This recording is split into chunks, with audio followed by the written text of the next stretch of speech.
Hey everyone, welcome back to Drew Tutorial. In today's video, I'm going to show you how to turn off ChatGPT chat history.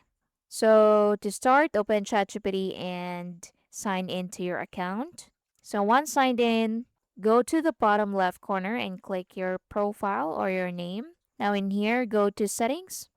Now from the left menu, so you have a lot of options in here.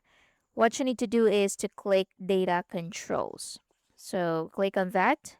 Now in here, you can click improve the model for everyone and you can turn this off. So if you turn this off, they won't be able to use your content to train their models, which makes ChatGPT better for everyone who uses it.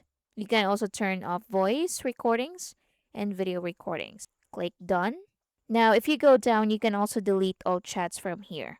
So you can click delete all and click confirm to confirm the action. So this will delete all chats, including chats in projects.